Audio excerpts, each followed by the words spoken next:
कार्तिक के महीने में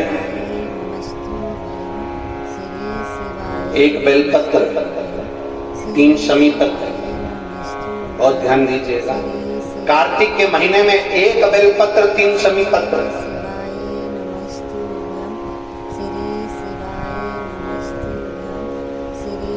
कार्तिक के महीने की दोनों अष्टमी में से किसी भी अष्टमी पर, चाहे उजाले की हो चाहे अंधेरे की, शुक्ल पक्षी की हो चाहे कृष्ण पक्ष की, एक बेलपत्र, 3 शमी पत्र।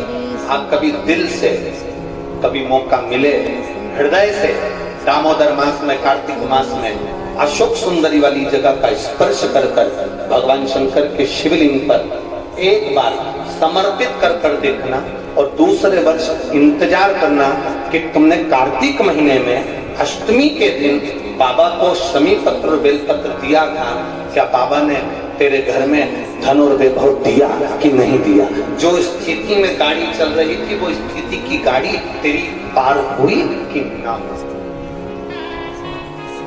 कितने बेलपत्र? बोलो बोलो, जम के बोलो जरा, कितना शमी पत्र?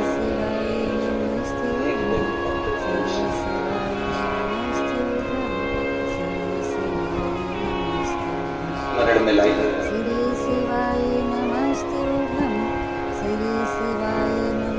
बस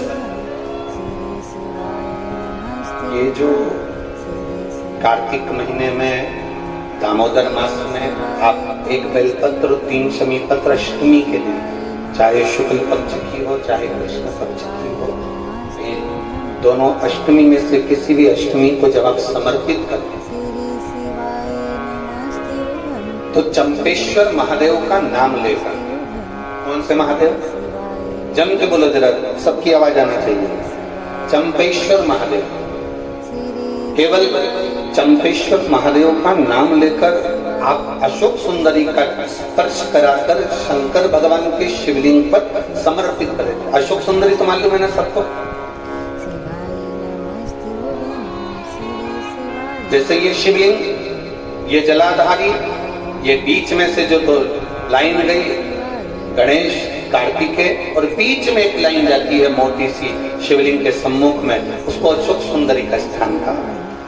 शंकर भगवान के ऊपर जो जल की जलाधारी लगती है, जिसमें से बूंद बूंद पानी गिरता है, वो भगवान शंकर की 5 बेटियां हैं जो ऊपर कलश के रूप में रखी रहती हैं, जिसमें से बूंद बूंद जल नीचे गिरता है। जया, विषहरा, शामली बारी, दौतली, देव। शिव जी की 5 बेटियां, शंकर भगवान की 6ठी बेटी अशोक सुंदरी बीच। जब आप बेलपत्र 1, शमी पत्र 3, चंपेश्वर महादेव का नाम लेकर अशोक सुंदरी का स्पर्श कराकर भगवान शंकर को जब आप समर्पित करेंगे इस कार्तिक महीने में, दामोदर मास में, अष्टमी तिथि के दिन, चाहे वो शुक्ल पक्ष की हो चाहे वो कृष्ण पक्ष की हो, अष्टमी तिथि को अगर समर्पित करते हैं तो आप वर्ष भर में इंतजार कर जरूर बताना कि तुम साल भर पहले जितना कमाते थे, वर्ष भर पहले तुम जो व्यापार व्यवसाय कर रहे थे, साल भर से जो नौकरी के लिए प्रयास कर रहे थे, उसमें सफलता आपको अगले वर्ष की दामोदर मास आने से पहले मिली कि नहीं मिली, कोई स्मरण आपके भीतर होना चाहिए।